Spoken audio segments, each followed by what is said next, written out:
The only other thing that I would add to that nice introduction is that I'm actually really not a Taiwan scholar. So I do a lot of work on China and have kind of spent my life trying to figure out the economic reforms there and developed a lot of views on what's actually happening in China.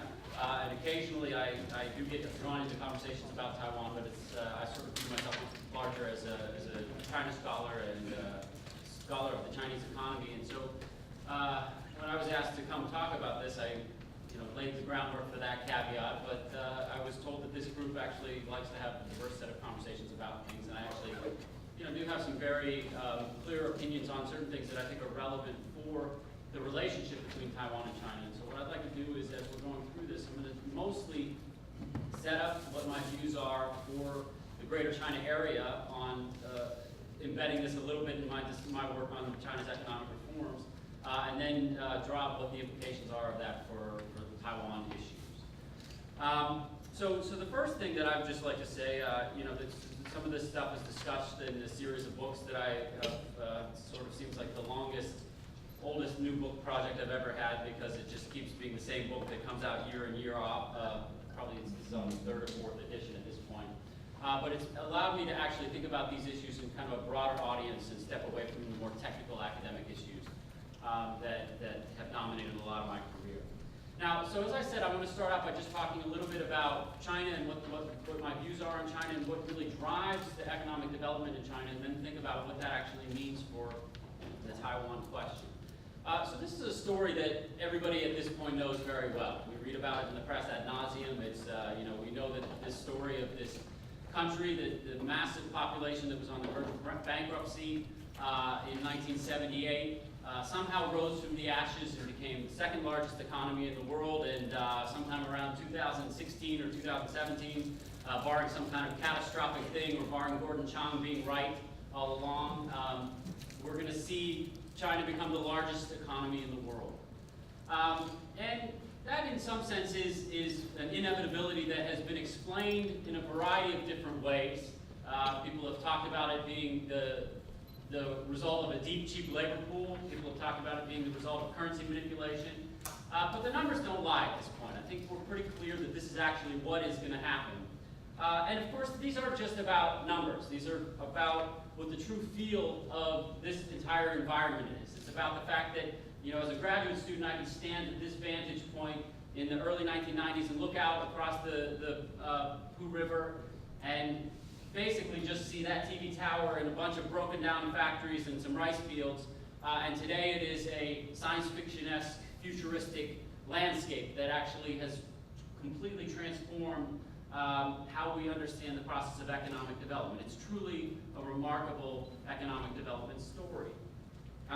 There are so many different ways to actually think about how you view China, many lenses, many vantage points, from the Western encroachment in the late Ming period to the rise of the guerrilla warrior who led China to kick the foreign devils out, to now the sort of kitschy version of Mao that blesses everything that's capitalist today. But of course, this story from Images really starts in 1979. It starts with the moment in which two key things happened, and the second of those being a really key thing that defined U.S.-Taiwan relations. So the first thing that happens, of course, is Deng Xiaoping comes into power, and Deng Xiaoping was the ultimate pragmatist. We can forget about communism at this point. This is an authoritarian leader with a history of favoritism towards capitalism, but he didn't really care about much, other than China being great. He often said, I don't care if the cat is black or white as long as it catches mice.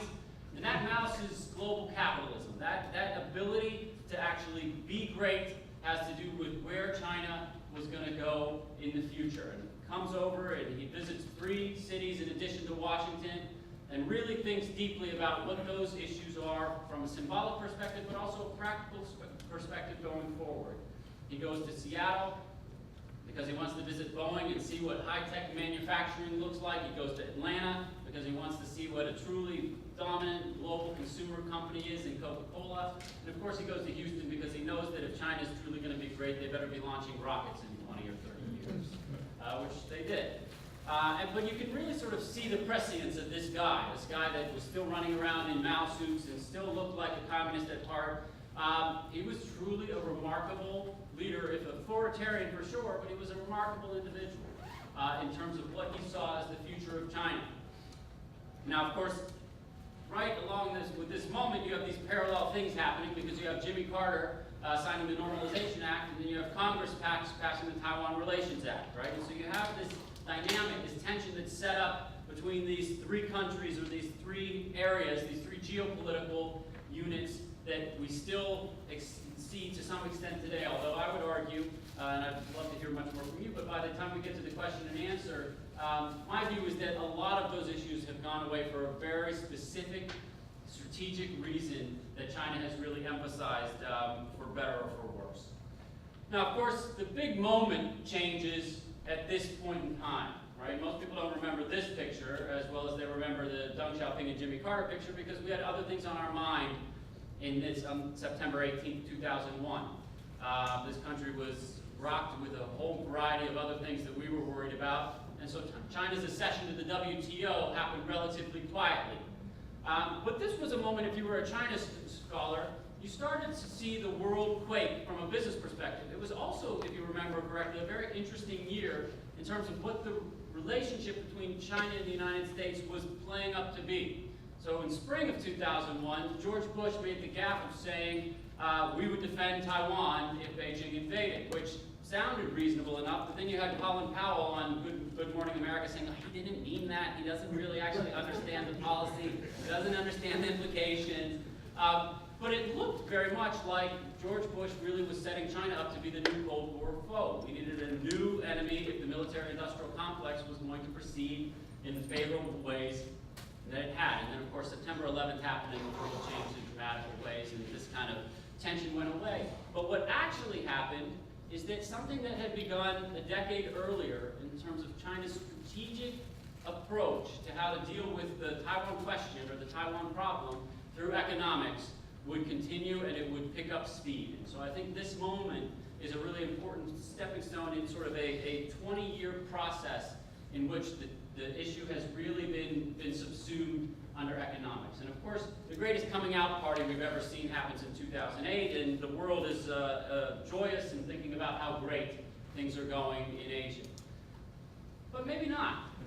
This is still, interestingly enough today, just something every year there seems to be a new voice that is talking about, as Gordon Chang put it, the coming collapse of China. Of course, he predicted China would for sure collapse in 10 years, so 2011 was his date, and then he just has been all over the airwaves recently saying, well, I was wrong about 2011, but it's 2013 for sure. And I don't know how much you want to make of what he has to say, but he's one of these people that believes China is fundamentally corrupt, corruption is endemic, and it's a horrible situation. But you have other areas that are looking at this. Of course, James Chanos became very famous over the last two years because he's talking about shorting China because of the real estate bubble. Every year there's sort of somebody who's really talking about what this picture looks like. And it's not only because of the economics of the situation. Of course, trade issues drive a lot of this, but there's also tremendous concern about the environmental degradation and the waste, the terrible poverty that still exists. Of course, the political tensions that still define our understanding of China for images going forward for decades. And of course, the silliest debate of all, the currency manipulation one, which really has nothing to do with what is wrong with our economy today, but it seems very easy to blame China for everything that's wrong. But of course, we also have real things that are much more tangible, like human rights abuses, and even the Bo Xilai affair, which has really, in some ways, I think, reopened the question of just how endemic corruption is and just what it means for the princeling faction within the government. But what I'd like to do is sort of take a step back and say, let's set aside all of the images for a minute. Let's not really think about what we believe is in the popular media, because I think the popular media is a little bit nuts with respect to China these days. And so I think that really it's most interesting to take a step back and say, what do we know? What have we learned? And what is the reality of China's economic reforms, and how do we understand it? And then here again, what does it actually mean for other discussions? Now, in my general work, I tend to emphasize 6 things that are really crucial for understanding what I think is truly an innovative approach to economic reform. Gradualism, decentralization, an openness to foreign investment, governmental strategizing and cross-industry coordination, the balancing of public and private economies, and the quiet revolution of institutions. Now the keys that I really want to emphasize today, although I'll touch on each of these, the first three I think really define what is different about China, and in particular the third one, which really is a strategy about interdependence. If you look at one of the things that is so deeply embedded in China's political landscape, is it is the way that it creates economic interdependence in order to make political issues go away, or if not make them go away, make them allow them to have leverage within those relationships. And this has happened with Taiwan, but it's happened even more aggressively recently with the United States. So if you're ever wondering why China is not only buying our debt, but sitting on $3 trillion of foreign exchange reserves, it is, of course, about finances, but our debt isn't actually the best debt in the world anymore, and they continue to buy it, right? And the reason is because of the leverage it creates in the political relationship, right? And I would make the case that the same thing has happened with the Taiwan situation. So let me kind of run through each of these and just touch on them, and then talk a little bit about how I think this relates to the Taiwan situation. Now, one of the things that's interesting here is to think a little bit about what the economic reforms mean in China, because the economic reforms in China are not just about a deep, cheap labor pool. This has been presented this way since the 1990s, and the reason it's been presented this way is because China, as a case, has embarrassed many prominent economists around the world. The most prominent among them is Jeffrey Sachs, of course. Now, Jeffrey Sachs was the author of the Big Bang and shock therapy approach to economic reform that Russia went through. And he argued pretty simplistically throughout the late 1980s and 1990s that markets are pretty easy to create. You need to just get the government out of the way, privatize everything, and let the market do its magic. That wonderful story of the invisible hand, although I'm convinced that economists like Sachs, who I respect even much more than people like the late Milton Friedman, I'm convinced as much as these people cite the invisible hand that they never read past page 15 in Adam Smith, but that's another issue. But the key thing that's really interesting here is that this group of scholars were very, very aggressively arguing that you only needed a very simple set of prescriptions in order to set up a market economy. And it turns out that market institutions are incredibly complex to create. It's not just about creating the institutional infrastructure, all of the institutions that support a market economy, but it's also a cultural mindset that actually really guides what market economies are. Now, China has embarrassed a lot of these individuals because when China was roaring in the 1990s, and at 80s and 90s up until about 1996, China was double-digit growth for a decade and a half, which you never see in countries this large, right? You might see it in Botswana, but you're not going to see it in a country this large. And they argue, well, okay, so maybe we weren't quite right about how quick China would collapse and how fast Russia would take off, but that's because of a couple key things. One is that China was less industrialized and we didn't account for that. And two, they have a much deeper, cheaper labor pool. And so, of course, you can see the success, but guarantee you, just like Gordon Chang, we're predicting that this is all going to fall apart. It's a house of cards. Turns out it wasn't a house of cards. And actually, gradualist approaches to economic reform are exactly the opposite in theory from how the Big Bang or the Western-style approaches to building market institutions occur. And what I mean by that is that Western-style approaches to economic structure often come out of theory and are implemented from the theory. The gradualist model is much more experimental. The gradualist model actually begins with ideas and tests them out in the marketplace. Usually in China, they're tested out throughout the country at the 31 provincial level units and then on down to the municipalities. You get a feedback loop going, and then eventually when you finally pass something, it's something that comes up much more organically. For people watching from the outside, it's a much more frustrating approach to how institutions are built, but the reality is I think that it actually tells you something about how social worlds build markets. So I think that's the first thing that's crucial there. The second thing that's crucial is to really deeply understand decentralization. Most people, when we worry or think about the policies that come out of Beijing, we act as if there is one China. There is not a China, right? There is this capital called Beijing, but part of the secret sauce of economic reforms in China has been the extent to which decentralization has driven local state competition, right? And this is actually how you get a successful market economy without privatization. Because as a footnote, the economists got it wrong in terms of what the key institution of capitalism is. The key institution of capitalism is not private property, it's competition. Right? We know many cases in our own country of firms that were private firms, publicly traded firms, that were woefully inefficient, just like state-owned organizations, because they operated in an oligopoly. Think about our auto industry. All right? So it has nothing to do with state ownership per se.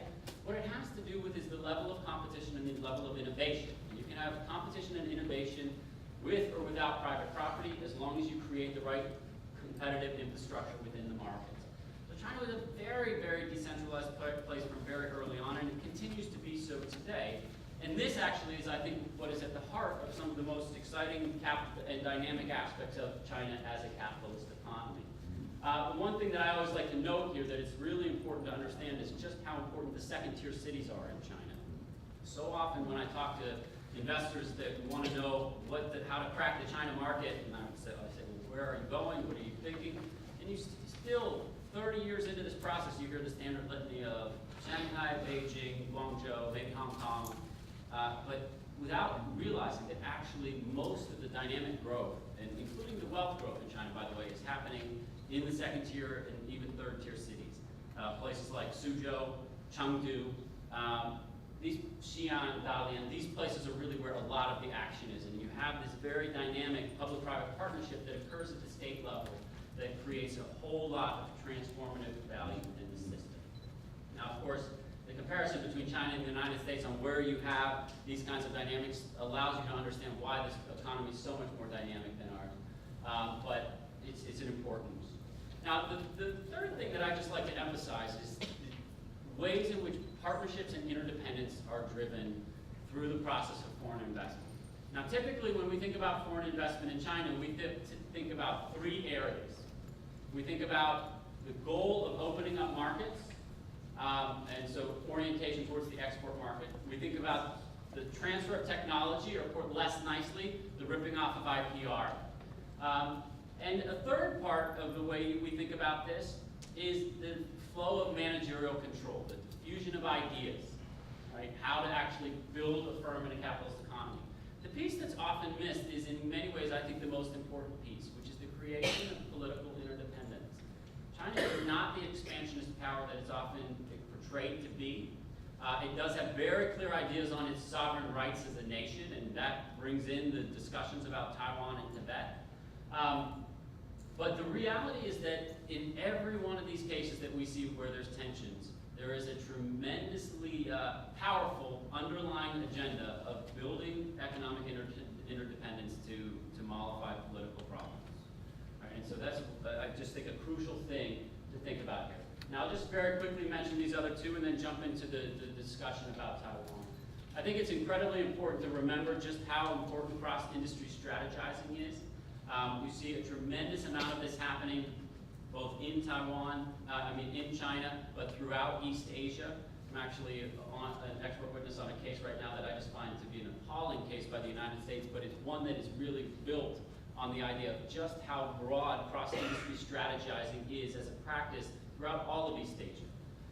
And so we can really see we're kind of mired in this country in a mindset in which we think very narrowly about how markets should be completely independent entities, and if any government involvement is in the mix, it's really inefficient because it's about regulation.